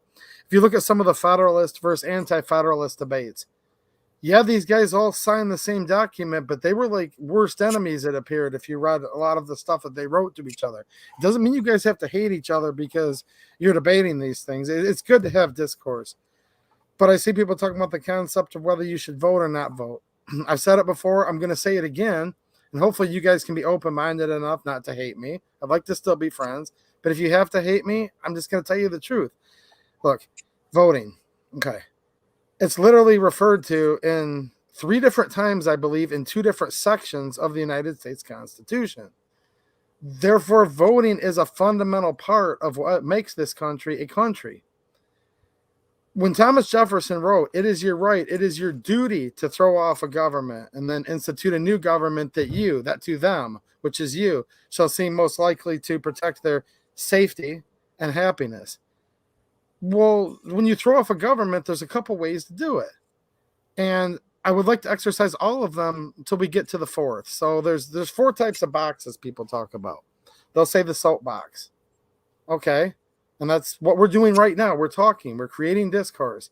And we are in a cultural civil war right now. It's hot and heavy. It's a culture war. We need to win it. So this is important. All right. There's the ballot box. I believe is also very important, and that is a way to overthrow a tyrannical government as well. Then there's the jury box. That's part of due process, a jury of your peers. That's why red flag laws should be illegal. And then there's the cartridge box. Well, look, how can you go straight to the cartridge box without fulfilling and going all the way as hard as you can with the first three?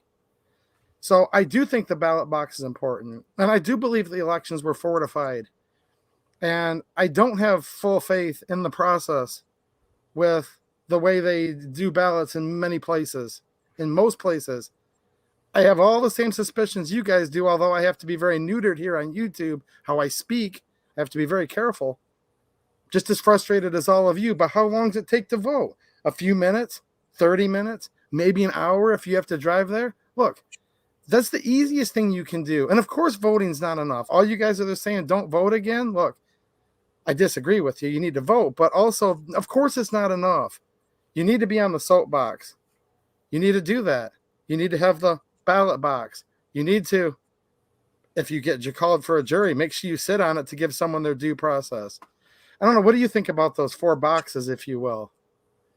You know, it's funny because, we don't often talk about the jury box, the jury duty thing. I've never, okay, I can't say never. It is rare that I hear somebody say, oh my gosh, I'm excited. I finally got to serve on a jury or whatnot.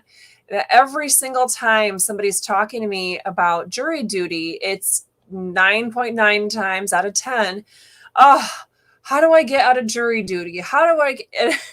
And it's sad that people don't want to participate in that and really be responsible for freedom in that way. I mean, we owe it to the person who's being accused, or if it's a civil trial, we owe it to, that's the purpose of government, is to, protect our, so that me exercising my rights is not going to infringe upon the way that you can exercise your rights, that, essentially serving as a mediator, serving as the dispute resolution center. And so, if it needs to go to a jury, then by all means. And as far as the ballot box goes, let's think about this, people. So the Constitution is the supreme law of the land. If you don't agree with that premise, if we're not starting on the same point there, then get off this channel and don't go to mine ever either. Right. But we're starting with that premise. So since we're starting with that premise and getting that from Article 6 of the Constitution, I want to take you backward to Article 4, Section 4 of the U.S. Constitution that guarantees us a Republican form of government. Well, okay, that sounds great and dandy, but what does that really mean? A Republican form of government is one where we, the people, retain the ultimate control and sovereignty and authority, and we simply elect people that will be representing us to do the day-to-day administrative tasks of government. Because having infrastructure is important, and figuring out the ins and outs of how you set up juries and jury duty, and putting together public libraries or whatever the case may be. There's a lot of things that so many things that government does these days that they're not supposed to. Sometimes it's hard to keep those examples coming out of your mind when you want to think of one real quick. That's right. But it's a Republican form of government. That means by definition, it's a government of we, the people. If we, the people, are going to come up with any dumbass excuse as to why we're not going to vote, then what are you even doing here? Just wave the white flag and say, I'm done. I'm not going to do this. I don't believe in any of what's happened, especially in the last 2 general elections. There's been a lot of sticky fingers nominations that have come out from those, if you know what I'm saying there. Mm-hmm. And it happens everywhere, not just in Michigan. It happens everywhere. And it's not just with Dominion. It happens with the other ones too. And I don't know if you guys have heard, but the guy was it Okemos, Michigan software company or whatever, that was arrested and brought to LA to stand for charges where he was the reason why, he and his company were the reason why thousands of LA poll workers personal information data points were on Chinese servers. Mm-hmm. I don't know, it sounds kind of crazy, but that guy, apparently LA decided they're just going to drop the charges. Wait, what? If I were in LA, I'd be furious. If I worked if I was a poll worker in LA and the guy who had my personal information on Chinese servers is just going to walk scot-free. I mean, what? So things are crazy and things are not legit, but does that mean that you just go, oh, well, okay, fine. You know, let me put it this way. And maybe this is a bad example, but I've always worked my ass off for everything I've ever gotten. Nobody's ever handed me anything. Graduated from high school at 16, in college at 20, had a baby already by then. Single mom, nonetheless. I've had to put myself through school and work for everything I've ever had. And for whatever reason, God didn't want to make it easy on me, but I guess, you know, so he's preparing me for something awesome, I guess. But along the way, well, I guess I got so old, I forgot exactly where I was going with that. What were we even talking about, Micah? Because I had a good point there. What were we? Well, people talking about how they're just not going to take the time to vote, and then you talked about how basically there was an alleged criminal that was telling people's information off. Sorry. Okay, so it came back to me. Okay, so I got into law school at a young age, and there I was. I had a little boy who was less than a year old when I started law school as a single mom. And I busted my butt. And law school's hard. And I had 2 jobs in law school because I had to make ends meet. And his dad didn't help me. My parents didn't help me. They didn't bring me a gallon of milk or a package of diapers or send me, $50 here and there. They didn't help me. Okay. So there I am, first year law student. I'm, halfway through the first semester, and somehow we get in a conversation with my contracts professor, who at this point is like 175 years old. But even back then, he was really old, and it had been with the university, with the school. It was William Mitchell College of Law. It's now Mitchell Hamlin. But anyway, it's been a law school for like 150 years, and he'd been there for most of it. And so, he's like a fixture. Professor Heidenreich, it was a fixture to this law school. And he said, well, as far as grading goes, yeah, I have this curve. And so some of you, I forget the specifics, but basically he said like 3 of you are going to get A's. And then 5 of you will get B's, but then a whole bunch of you are just going to get C's. And that's just the way it is. It doesn't really matter. And he was callous about how he was explaining, like, it doesn't really matter what you know or how well you know it or how well you explain it. Like, I'm only going to give so many of you A's. Like, what? Why? On what planet does that make sense in a school environment like that? So I could have said, fine, screw you. Why should I even try? You already basically said that all my efforts are going to go to crap because you're going to, cherry pick your favorite students and go from there. Yeah. I could have said that. No, I continued to work my ass off the whole rest of the semester, not just in that class, but in every class I had, including the ones I had to continue taking with him because I didn't have any other choice. And, did I end up in the top 10% of my law school class? No, I had been top of my class in high school and in college. And I mean, summa cum laude or magna cum, whatever the highest was, I don't even remember. I had that even as a single mom in college. So to not be able to hear, I'm not even going to have that in law school. And to hear, by the way, that the person who needs the scholarship the most is not going to have that because you have to be in the top 10% to keep your scholarship. Yeah. Those last 2 years of law school alone cost me $130,000. $130,000 for 2 years of law school. I mean, it's mind blowing. I'm never going to pay it off. Oh, and by the way, no, I don't benefit from all the Biden crap or even what Trump was doing. Literally, I don't get one dime or cent of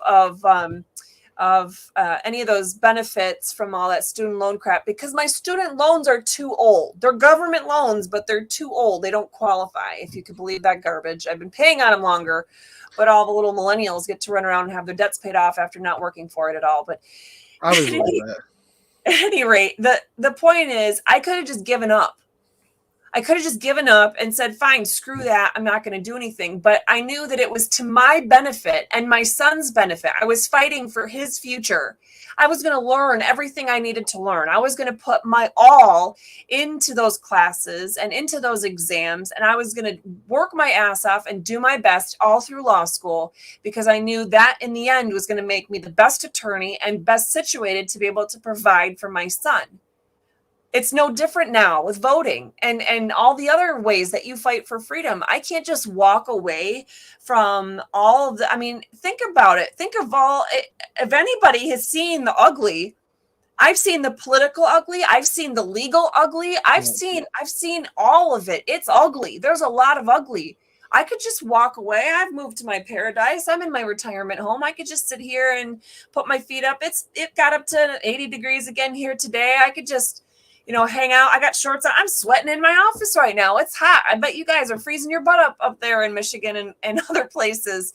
I could just say, hey, screw it. But I'm not going to, because, again, I need to put in everything I've got to fight for my future, but to fight for my son's future, to fight now for my daughter's future, to fight for my stepdaughters, to fight for all of us. What country would we have left if we weren't willing to fight for it? So you have to vote. If you can't even be bothered to vote, don't even bother running your mouth.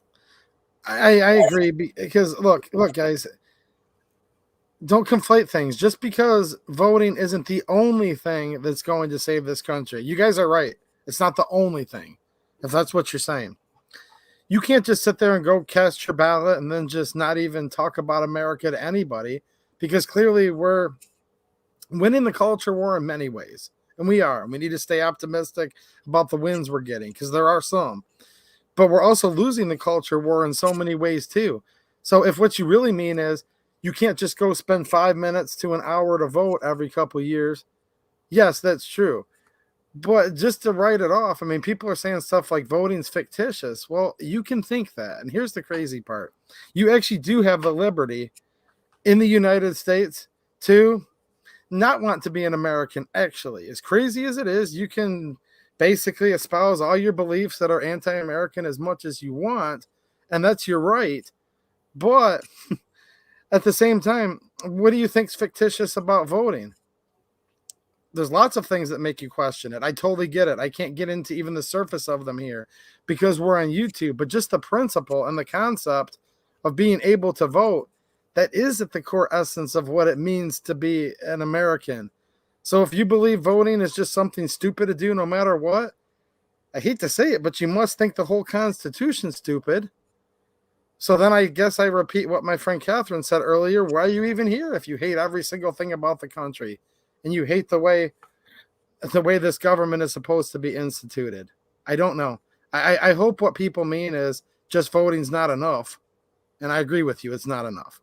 Yeah, exactly. It's never just enough. And I will say, and waiting to the last second to figure out how to vote is not enough. I can't tell you how many people I can't possibly keep up with all the notifications I get.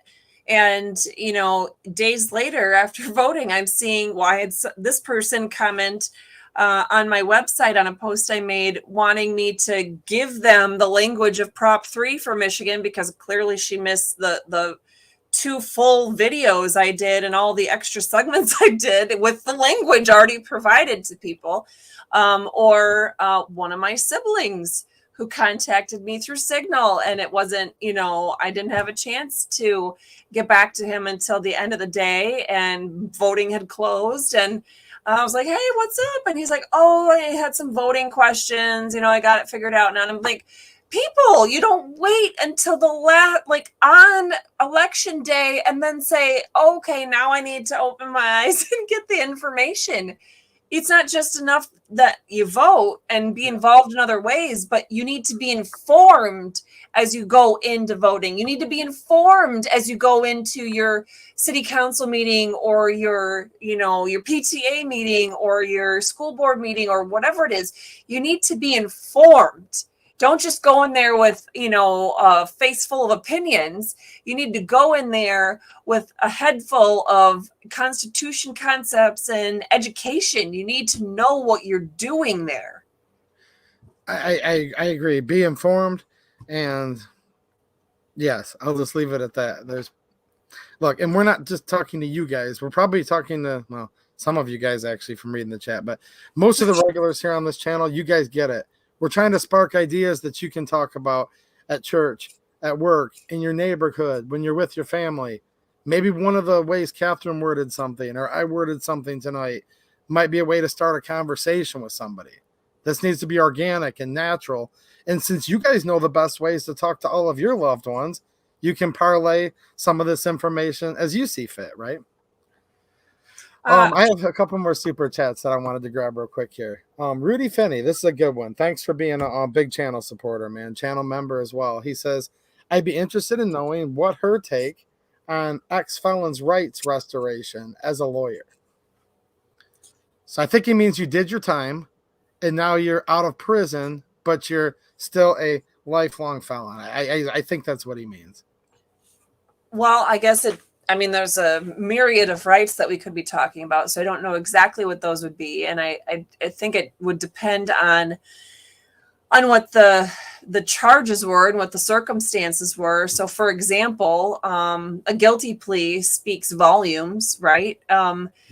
Versus if there's a situation where somebody has, still in the process of filing appeals or doing whatever, lawsuits for ineffective assistance of counsel or a variety of other things. That's a totally different situation versus somebody that just stands up and says, yeah, I broke the law. I did it.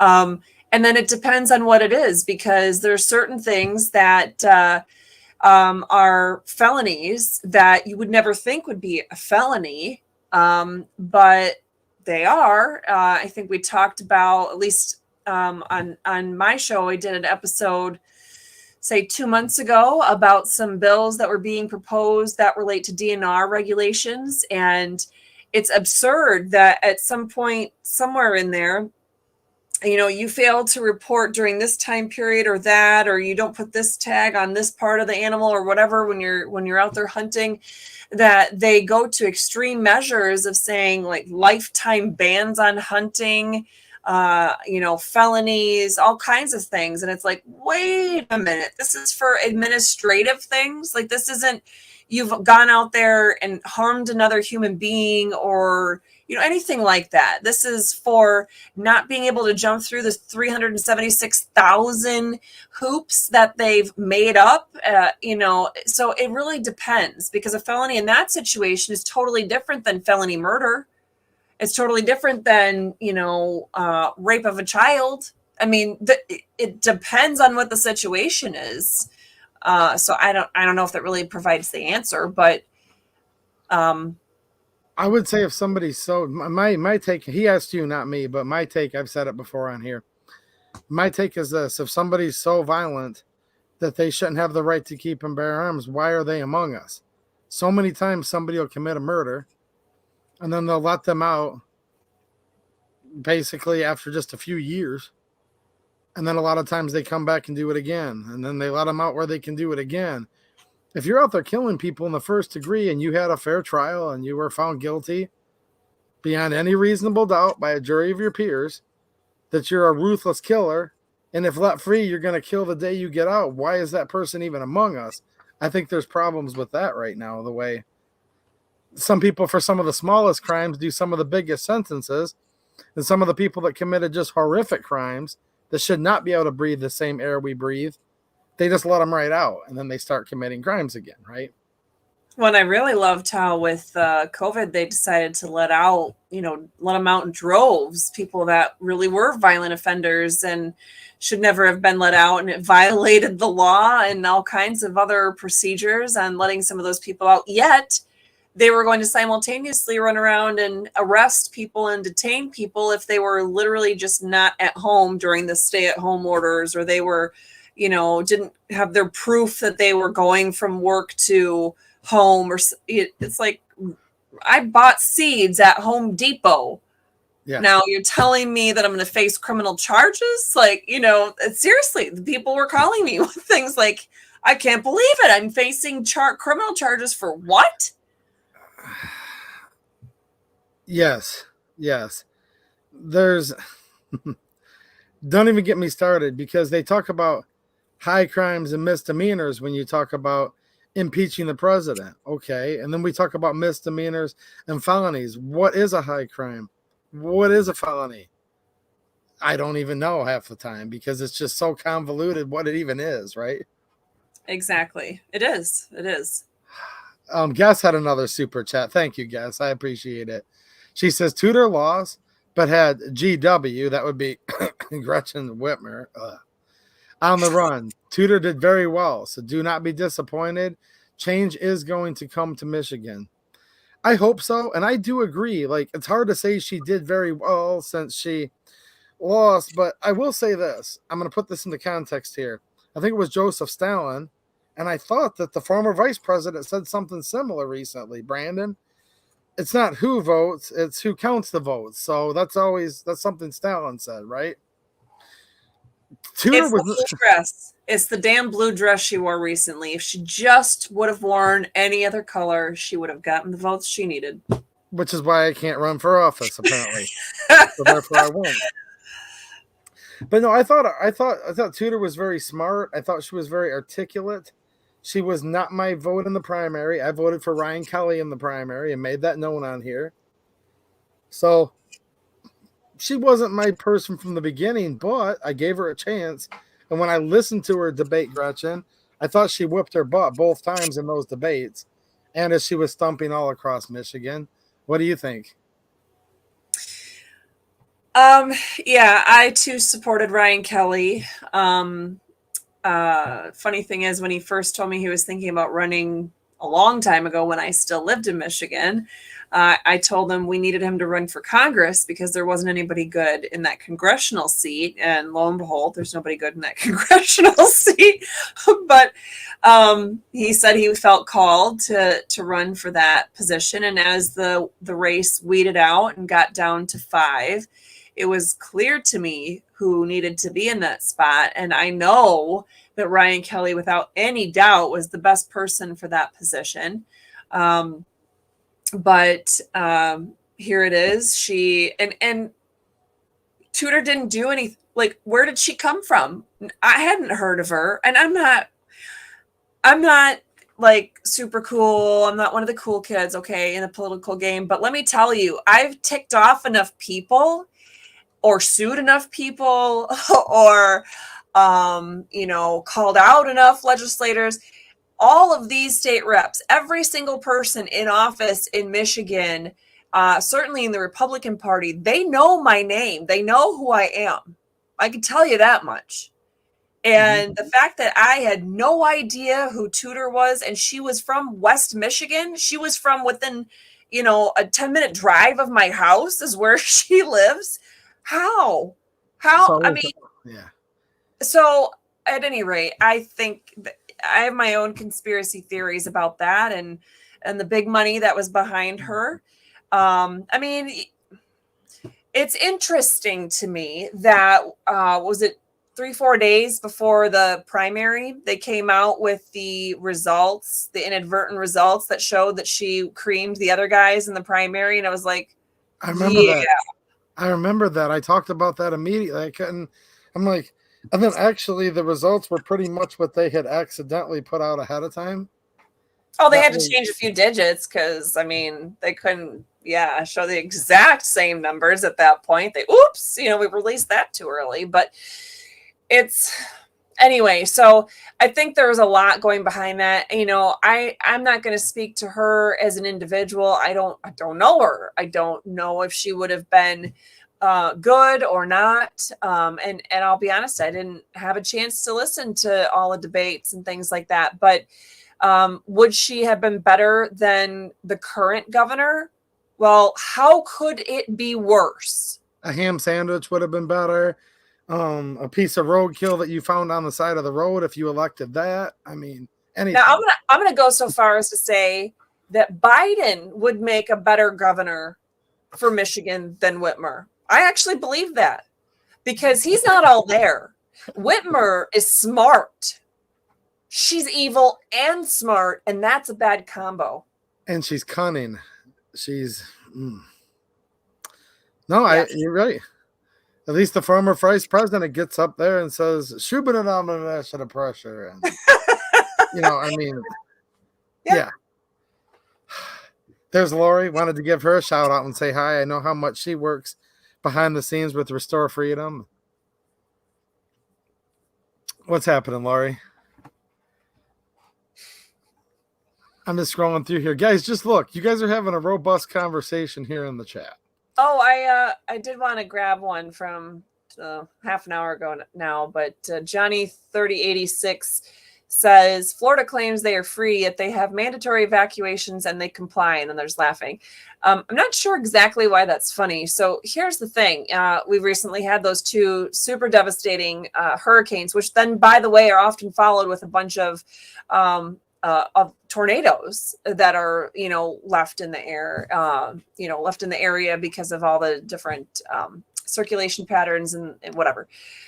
So we under Ian were actually not under an evacuation order, but those of us on beachside here in Volusia County were under an evacuation order for this hurricane, but we didn't go anywhere. Now, what did that mean? Well, it means if you're going to stay, and the sheriff even was on the news talking about it, even when they were at the point where some of the buildings were starting to collapse into the ocean, and they're trying to get additional people that were also in buildings, high-rise condos and things that looked like they were at risk. They were starting to go door to door. And he said, well, so far we've had 2 residents that refused to go, but we go in there with body cams and we document the refusal, that we tried to get them to go and assist them if they needed it, and they chose not to go, and we can't make them. Well, that's really their job at that point, is to make sure that they're trying to keep you safe, but they know the ultimate decision is yours. You have the autonomy, you have the right to decide, but they're there to serve and protect. And if they need to help you to get out, if they need to help you evacuate to a different area, they're trying to do that. But they're also then telling you, hey, we're going to be in the middle of a freaking hurricane. And if these buildings are collapsing and you're calling for 911 because you broke your leg doing whatever in your house, you're not going to be able to get those services. Like, hello. And that's what the mandatory evacuations are all about. But if you're going to be, you have that choice like we did. We just hunkered down, stayed at home, didn't go anywhere, made sure everything was all buttoned up. And but as far as, having mandatory evacuations and complying, for those people that, maybe their house isn't that secure, or they're afraid of a building next to them might collapse. Why is that funny? Why would you put the laughing emoji about people trying to get to safety? I mean, that doesn't sound very nice. And here's the thing people don't realize. All too often they don't realize this. Look, you have liberty, you have freedom, insofar as how it affects you, but you do not have the liberty and freedom to tread on other people's liberty and freedom. And keep in mind that a lot of these first responders, firemen, a lot of them are volunteer and don't even get paid a penny. They also have the right to life, liberty, and the pursuit of happiness. So they already have a dangerous job. When they say it's a mandatory evacuation, meaning you have no right to sit there and say, I'm tougher than Mother Nature, I'm tougher than God himself, this storm, I can take it on. Then you realize in your drowning breath, when there's 200-mile-an-hour winds and crazy currents and down telephone poles that are electrocuting the water, you don't have the right now to demand that person to come and die to try to save you. And I think that's where some people get a little bit, this is where liberty can be very, very dangerous sometimes. And how much liberty you choose to exercise, you have to be prepared for those dangers. You have the liberty to stay in that house, but you don't have the right to force somebody else to give up their life to come save you. Is that kind of what you're saying? Basically, yeah. And just the concept of if you're choosing to leave because there's a mandatory evacuation, it's because you either trust the judgment of those making that call and you're going, okay, and you're making that choice, or, regardless of what they're saying, you're looking at your surroundings and going, I don't like my chances over here. And by the way, we live beachside. Okay, I'll tell you, we live beachside, and there's like six or seven bridges here. But because of the mandatory evacuation, there was a point at which they closed the bridges when it was like a 12-hour window where nobody could get in or out because, there's just huge safety concerns all around. So we wanted to make sure that if we were staying home, that we had what we needed, even if the power went out. We were going to go to my sister's on the other side of the state if we felt like we needed to leave. But my husband's work, they told them that they had to work on Wednesday, and he's like, but we're under mandatory evacuation, and it goes into effect, at 10 a.m. and we're all supposed to be like done evacuating by 4. That means I'm not going to be able to get on the bridge and cross to go back home, even to get my family to leave at the end of the day if you make me work till 4. So he said, I guess I can't go to work because, so it's just one of those things that just because people are doing that, it's not the same as what we saw with all the mask mandates and the people complying and doing everything like that. That's a totally different scenario. And it's up to you guys. You may have certain weather sources that you believe more than what the governor's using. You may have certain access to data that the government's keeping from you. So you may be smart to stay. Obviously, someone mentioned Hurricane Katrina in here. And this is where stuff gets really bad when you have a shady government. They went through for people that were hunkered down when there was all the looting going on, violent crime occurring. And they went door to door and confiscated people's guns out of their own houses that needed them more than they had ever needed them before. So, yes, of course the government's done all kinds of crazy stuff. Never let a good disaster go to waste, they've been known to say before, right? Exactly. So I understand where you guys wouldn't want to leave your house during a hurricane. Like, I totally get it. But like my friend Data says, he says if it's too dangerous, you're on your own. They need that responder for people they can actually save. And that first responder does have a dangerous job. And if they die doing it, that's one of the risks of their profession. But you can't send them into where it's imminent death or harm. Like, let's just sacrifice first responders by the hundreds to try to get one person that wouldn't leave the hurricane, right? Right. And it's just tough. There's nothing good about this. We don't want the hurricane at all. Like, stuff's going to happen to people no matter what, right? Right. Right. We have been on for almost 2 hours, even though it only felt like about 15 minutes for me. I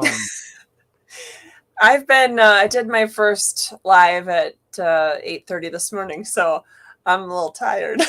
Well, I'm not going to keep you on much longer. If anyone has any last minute questions, you can go ahead and throw them in here before we get off. But like how I open this, I want them to be able to find you if they want to watch your content, if they want to help support your cause, get more active in being a patriot. Tell them a little bit about what you're doing. Yeah, I first of all, if you already know about me and you want to jump straight to the supporting me, I have finally had the opportunity to get to revamping parts of my website. First of all, anybody heard of Joe Moss or Ottawa Impact in Michigan? If you have, 2AEDU, have you heard of my friend Joe Moss? You know Joe, don't you? I think so. I'm a face person more than names. Well, he is one that just won with the Ottawa Board of Commissioners, the whole Ottawa County Board of Commissioners. They won like 9 of the seats, and he was the guy leading it all. I still remember the day he told me, it was like December of 2020, that he was envisioning and starting this whole thing and calling it Ottawa Impact. And anyway, he was a big part of my tech team. And there's a couple of other people that were part of my team that have since branched out from Restore Freedom, and they're fighting the freedom fight. And so I've been straggling, trying to figure out how to learn coding and website design and all that other fun stuff while the legal work and, the podcast itself and parenting and life. So anyway, I have finally been to the point where I've been able to redesign our donation pages and support pages. So you can go to restorefreedomkh.com/support, and then you'll see all the different ways you can get our social media pages where we have our podcast airing, the different platforms that we just post general posts to every day. You can go to restorefreedomkh.com/donate. If you just want to go straight to being able to donate, you have the opportunity to donate to a specific endeavor that we have. We have our weekly Constitution show. We do a weekly Constitution segment recap, which aims to be about a 10-minute video recapping what we've talked about in terms of the Constitution or laws. I have a weekly newsletter that I put out. You have the opportunity to support that, or just our website that is chock full of a ton of information that goes back at least the 3 years now that we've been doing this. There's a lot of different opportunities. There's ways to support Lori individually, because like I mentioned, she doesn't get paid for any of the stuff that she does. There's ways to support us and our family, so I can keep paying on those stupid financial, those stupid law school loans and things like that. I do have to be able to buy Emma homeschool materials, at least at a garage sale at some point, so although I have all my homeschool stuff in that corner behind me. But anyway, so if you guys, like I said, go to restorefreedomkh.com. That's going to be the hub for anything. I'd love to have your support in watching our videos as we go live. We're actually going live now. We go noon on Tuesdays. We do our Restore Freedom Weekly. We talk about topics like this and a lot of other related things. But we do noon on Tuesdays, and now we're going live on YouTube, Facebook, Rumble, LinkedIn, Twitter, Twitch, DLive. Might have forgotten one. But we're out there. And then later on, it goes onto the podcasting platforms. So there's lots of ways to participate and have your voice heard, ask questions. We'd love to have you engage. You can go right to our website and comment on things. We have a true or false question that we pose every Tuesday, except for this week. This week was a bit of an off week because I had a big hurricane, that was coming for me. But every Tuesday in the morning at 10 o'clock, we post our true or false question of the day. And by 10 o'clock p.m., we post the answers. So you have a chance to go on all those social media platforms like Truth Social, Telegram, YouTube community, all those, and be able to answer that true or false question about the law or the powers of government, that kind of thing. So lots of different ways to get involved and to learn more and be able to share information, share people, hit the like button, share, subscribe, follow, all of that stuff is helpful on my resources as well. So that's kind of in a nutshell about Restore Freedom. All right, cool. Well, there's people in here saying that they enjoyed having you on tonight. Mateo says, thanks for being on, Katherine Henry. I always enjoy the streams when 2AEDU has you on. Here's our friend Jane Locke. She's been saying hi a couple times tonight. What's up, Jane? Hi, Jane. Love you. Pillbox Bunker says, thanks, Katherine, for all you do. Bless you. Thank you. David, good night. He says he appreciates both of us. Thanks, man. I appreciate it. I'm just going down here, grabbing a couple of these comments real quick.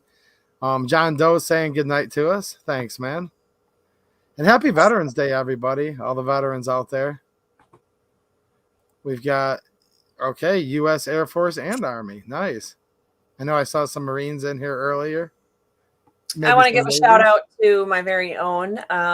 My father-in-law, it's actually his birthday, if I remember correctly. It's his birthday today, and he's a veteran. So not that he's up this late watching something that it's not even on my own channel, but if he would ever be able to come across this, Dave Henry is one of our family heroes, and we really appreciate the sacrifice and the service that he did for this country. And of course, it's his birthday, so happy birthday. And I guess it'll have to be tomorrow when we do our family call to you and sing terribly to you and make you want to crawl under a rock. So. Oh, man. BC says thank you. Bear's thanking us. We have Timothy McGee. Thanks, man. We the people. Thank you. Mark, thanks, man. And God bless you too. And I don't know if he's still up or not, but make sure you tell Mike that I said hi and appreciate everything that he's doing too. Oh, he doesn't do anything. He does everything. You just get up here and read the scripts that he writes for you is what I heard. That was my test to see if he was awake. If I heard him grumbling in the other room, then I was going to know he was still awake. But I guess makes me tell him I got his back and that I like him, and hopefully we can hang out soon. Yes. In fact, you can come down for a visit and then kind of maybe look at some real estate while you're here. So, I'm thinking about going down to Bainbridge, Georgia. Hold on a minute, which is the very southern part of Georgia to see Tourist USA. I'd be halfway down to Florida at that point. there you go. We're right along the coast here. A1A. It's beautiful. I might be able to pull it off. All right. Well, I will let you get to bed, and thanks so much for coming on. Yes. Thank you for having me. And thank you to all of you in the chat tonight. All right, guys. Thanks for watching, and have a good one.